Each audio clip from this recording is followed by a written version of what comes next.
जरा सोचो तुम एक दिन उठो और न जाने कैसे तुम्हारे अंदर करिश्माई शक्तियां आ जाएं। कुछ ऐसा ही होता है हमारी आज की कहानी में। कहानी की शुरुआत में हम रूमी नाम की एक लड़की को देखते हैं जो काफी मशहूर चिकन रेस्टोरेंट चलाती थी। वो कभी कॉलेज नहीं गई क्योंकि उसकी माँ अकेले ही उसे पाल रही थी। उसका बाप बचपन में ही घर छोड़कर चला गया था। एक दिन रूमी और बाकी दुकानदार मुश्किल में पड़ गए क्योंकि टायसान नाम की एक कंपनी ने मॉल बनाने के लिए इनकी जगह पर कब्जा करने का फैसला कर लिया। इन छोटे छोटे दुकानदारों को किसी ने मुआवजा तक नहीं दिया। एक रात भाड़े के गुंडे उनके यहाँ घुस आए और रूमी को अपने ही घर से बाहर फेंक दिया। उसकी माँ उन्हें भगाने के लिए पीछे से एक वैन ले आई, लेकिन बदमाशों ने उसे भी बाहर निकालकर जमीन पर गिरा दिया। जोर से गिरने की वजह से वो उसी वक्त बेहोश हो गई। रूमी और बाकी लोग उसे तुरंत हॉस्पिटल लेकर आए, जहां उसकी माँ इलाज के दौरान ही मर गई। उसी पल आसमान से आया एक मीटियोरॉइड पहाड़ों से जा टकराया। उसके टकराने से पहाड़ों से निकलने वाली नदी में भी अजीब सी शक्ति भर गई। अगली सुबह रूमी के पिता शिन ने भी वहाँ का पानी पिया,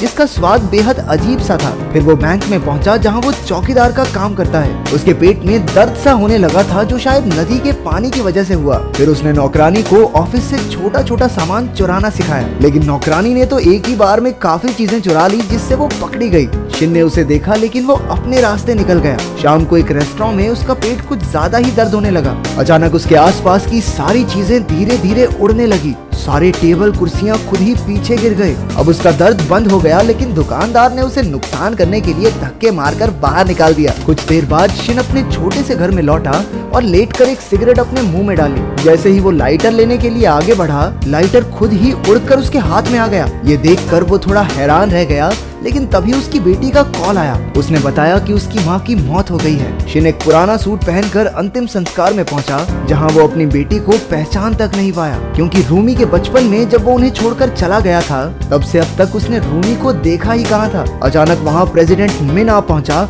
जो कंपनी के बदमाशों का लीडर है। रूमी उसे देखते ही आग बबूला हो गई, लेकिन मिन कहने लगा कि उसकी माँ खुद की गलती से मरी है, इसमें कंपनी का कोई लेना देना नहीं है। गुस्से में रूमी उसे पटकने ही वाली थी कि उसके लॉयर किम ने रूमी को रोक दिया। जाते हुए मिन ने बड़े एटीट्यूड में रूमी को पैसे भी दिए, लेकिन रूमी ने पैसे उसके मुंह पे दे मारे। इसके बाद शिन रूमी के रेस्टोरेंट में गया, जिसकी बर्बाद हालत देखकर वो भी दुखी हो गया। गुस्से में उसने हवा में मुक्का मारा, लेकिन इसकी वजह से कूड़े का बड़ा सा ढेर पीछे गिर गया। तभी उसे वो लाइटर वाली घटना याद आई और वो भागकर अपने घर पहुंचा। बार बार लाइटर उसके हाथ में आ रहा था, जिससे यह साफ हो गया कि पता नहीं कैसे पर उसके पास जबरदस्त जादुई शक्तियां आ गई हैं। कुछ ही पलों में वो घर की सारी चीजों को एक साथ उड़ाने में कामयाब हो गया। तभी उसके दिमाग में जादूगर बनकर खूब सारे पैसे कमाने का प्लान आया। अगली सुबह अपनी माँ को दफनाकर रूमी अपने पिता और दोस्तों के साथ बाजार में पहुंची, जहां सारे दुकानदार बदमाशों के डर से छिपे हुए थे। वो लोग कभी भी आकर तोड़ फोड़ कर जाते थे, लेकिन किम ने दुकानदारों को शांत रहने को कहा। उनकी पुलिस से बातचीत चल रही थी, लेकिन दुकानदारों का मानना है कि ये बदमाशों की कंपनी तो कानून को भी खरीद लेगी। लोगों का कहना था कि गुंडों की तरह उन्हें भी मारपीट करनी ही होगी, लेकिन किम जानता था कि इससे वो कानून के सामने और बुरे बन जाएंगे। शिन ने सबसे कहा कि अब लड़कर कोई फायदा नहीं और अब उन सबको नई नौकरियां ढूंढ लेनी चाहिए। इससे सब गुस्सा हो गए और रूमी ने तो उसे बाहर ही भगा दिया। शाम को शिन एक सर्कस में काम मांगने गया और उसकी शक्तियों की वजह से उसे तुरंत नौकरी मिल गई। अगले दिन रूमी को पता चला कि उसकी माँ की रिपोर्ट में मौत का कारण चोट लगना है और उसके पास कंपनी के खिलाफ कोई सबूत तो था नहीं। जिन्होंने कैमरे से वीडियो बनाई थी, उन्हें तक कंपनी ने खरीद लिया। बाद में शिन उससे मिलने आया और कहा कि अब वो पैसे कमाने लगा है, इसलिए रूमी को अपनी पढ़ाई पूरी करनी चाहिए। उसने एक टाई से अजीबोगरीब जादू भी करके दिखाया, लेकिन रूमी को उस पर बिल्कुल विश्वास नहीं था। उसने गुस्से में कहा कि ये सब करके वो बस अपना टाइम बर्बाद कर रहा है, क्योंकि वो बचपन में उसे और उसकी माँ को बेसहारा छोड़कर चला गया था, इसलिए रूमी आज तक उससे नफरत करती थी। शिन ने समझाया कि वो अपने कर्जों की वजह से उन्हें छोड़कर गया था ताकि उन्हें कोई परेशानी ना हो, लेकिन रूमी ने उसकी एक न सुनी। उसने कहा कि अब इतने साल बाद बाप बनने की जरूरत नहीं है मेरा, और वो वहाँ से चली गई। तभी शिन की नजर कंपनी के बदमाशों पर पड़ी, जो दुकानों पर हमला करने जा रहे थे। दुकानदारों को भी खबर पहुंच गई और उन्होंने बदमाशों को रोकने के लिए रास्ता बंद करने की कोशिश की, लेकिन वो बदमाश सब कुछ तोड़ फोड़ कर अंदर घुस आए और लोगों को पीटने लगे। अचानक शिन वहां आ पहुंचा और अपनी शक्तियों की मदद से सभी बदमाशों को हवा में उड़ाकर उनकी हड्डी बसरी एक कर दी। उसकी शक्तियां देखकर उनके होश उड़ गए और सब पीछे हट गए। एक बदमाश आगे बढ़ा, लेकिन शिन ने दूर से ही उसकी बाजू मरोड़कर उसे हवा में लटका दिया। तभी पुलिस वहाँ आ गई और सभी दुकानदारों और बदमाशों को पकड़कर पुलिस स्टेशन में ले आई। दोनों गुट एक दूसरे पर इल्जाम लगाने लगे। ऑफिसर ने आखिरकार रिकॉर्डिंग देखने का फैसला किया। वीडियो में शिन सबके छक्के छुड़ा रहा था, लेकिन पुलिस वाले को अपनी आंखों पर यकीन ही नहीं हुआ। बेचारा रिपोर्ट में क्या लिखता, हवा में उड़ा उड़ा के मारा है सबको। उसने परेशान होकर सबको घर वापस भेज दिया। सभी दुकानदार दुखी होने का नाटक करके बाहर आ गए,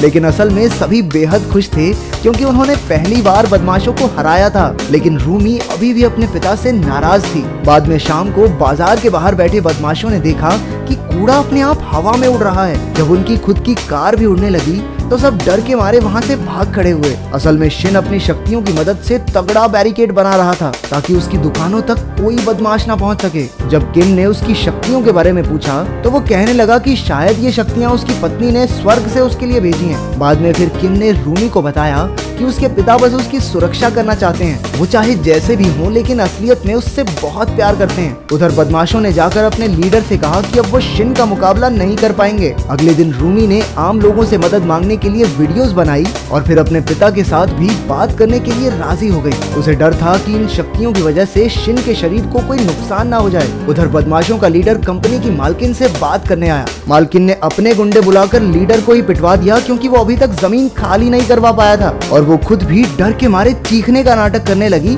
ताकि बाद में इल्जाम उस पर ना आए। अब मालकिन किसी भी हालत में शिन को अपने रास्ते से हटाना चाहती थी ताकि वो अपना मॉल बना सके। उसी शाम टीवी पर शिन की शक्तियों की खबर फैल गई और टीवी वालों ने उसे नॉर्थ कोरिया का जासूस कहकर लोगों के सामने पेश किया। 2 दिन बाद पुलिस वाले शिन को ले जाने आए क्योंकि बैंक ने उस पर चोरी का इल्जाम लगाया था। शिन उनके साथ चल तो पड़ा, लेकिन ऑफिसर्स ने बिना कोई कार्रवाई किए उसे बंदी बनाकर जेल में डाल दिया। उधर किम को पता चला कि कंपनी के किसी आदमी ने पैसों के बदले रूमी की मां के खून का इल्जाम अपने सर ले लिया। इससे कंपनी सारे कानूनी मसलों से बाहर हो गई। ये सब मालकिन का ही प्लान था। उसने बदमाशों की नई कंपनी बनाकर कानूनी तरीके से जमीन हड़पने की तैयारी शुरू कर दी। उसने पुलिस से भी हाथ मिला लिया था और शिन को जेल में डलवा कर अब उसका रास्ता बिल्कुल साफ था। सारे बदमाश अपने लीडर के साथ कब्जा करने पहुंच गए। किम ने ये सारी खबर रूमी को दी और उसे वहां से भाग जाने को कहा, लेकिन रूमी आखिरी दम तक लड़ना चाहती थी। उधर मालकिन जेल में शिन से मिलने पहुंची। उसने ऑफर दिया कि अगर शिन उसकी कंपनी के लिए काम करने लगे तो वो उसे छुड़ा लेगी, नहीं तो वो उसे आम जनता की नजरों में देशद्रोही बनाकर ही छोड़ेगी।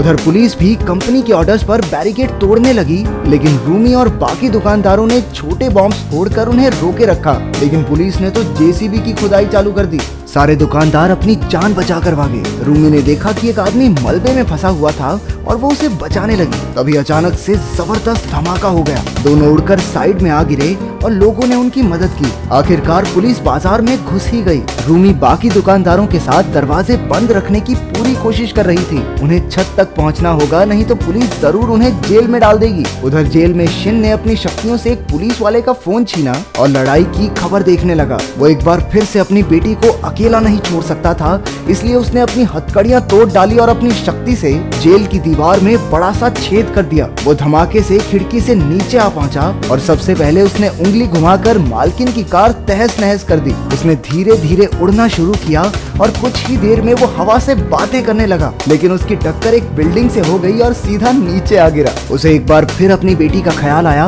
और वो कृष की तरह छलांग लगाकर आगे से आगे बढ़ता ही रहा। उधर रूमी और बाकी दुकानदार छत तक पहुंच गए, लेकिन एक आदमी सीढ़ियों से गिरकर लटक गया। पुलिस ने उस पर पानी फेंककर उसे गिराना चाहा, लेकिन शिन ने ऐन वक्त पर आकर उसकी जान बचा ली। एक बार फिर से लंबी छलांग लगाकर वो और लोगों को बचाने पहुंचा, लेकिन धुएं की वजह से वो पुलिस की क्रेन से जा टकराया और गलती से एक ऐसे कमरे में जा गिरा जहां बहुत सारे पुलिस वाले थे। वो सब एक साथ उस पर आ गिरे, लेकिन उसने अपनी शक्तियों से एक ही बार में सबको पीछे हटा दिया। शिन एक बार फिर अपने मिशन के लिए उड़ गया। उधर किम सबको सीढ़ियों से दूसरी छत तक पहुंचा रहा था, लेकिन रूमी लेट हो गई और पुलिस वालों ने उसे बंदी बना लिया। बाकी पुलिस वाले भी वहां पहुंच गए और दुकानदारों को बुरी तरह पीटने लगे। मौके पर पहुंचकर शिन ने एक ही बार में सबको उड़ाकर दूर फेंक दिया। हजारों पुलिस वाले मिलकर भी उसकी ताकत का मुकाबला न कर सके। उनसे निपटकर शिन ने अपनी शक्ति से सभी दुकानदारों को एक साथ छतें पार करवा दी। अब वो अपनी बेटी को ढूंढने निकला, लेकिन वो एक क्रेन के डिब्बे में बंद थी जो नीचे गिरने ही वाला था। उसके दरवाजे से एक पुलिस वाला गिरने ही वाला था कि रोमी ने उसकी मदद की। अभी शिन ने वहां आकर अपनी ताकत से पूरा डिब्बा ही सुरक्षित छत तक पहुंचा दिया। इसी धमाके में रूमी नीचे गिर गई लेकिन जमीन से टकराने से पहले ही शिन ने उसे बचा लिया। अपनी बेटी से एक आखिरी बार माफी मांगकर शिन ने खुद को पुलिस के हवाले कर दिया। पूरे 4 साल बाद वो जेल से रिहा हुआ और उसने देखा कि पुरानी दुकान की जगह कुछ भी नहीं था। कंपनी को बहुत घाटा हो गया था, इसलिए कोई मॉल बना ही नहीं। फिर वो नए रेस्टोरेंट में गया जिसका नाम रूमी ने सुपर पावर चिकन रखा था। तो अगर तुम्हारे पास सुपर पावर्स हो तो तुम उसे अपने फायदे के लिए इस्तेमाल करोगे या लोगों के भले के लिए? कमेंट्स में सच सच बताना, ठीक है?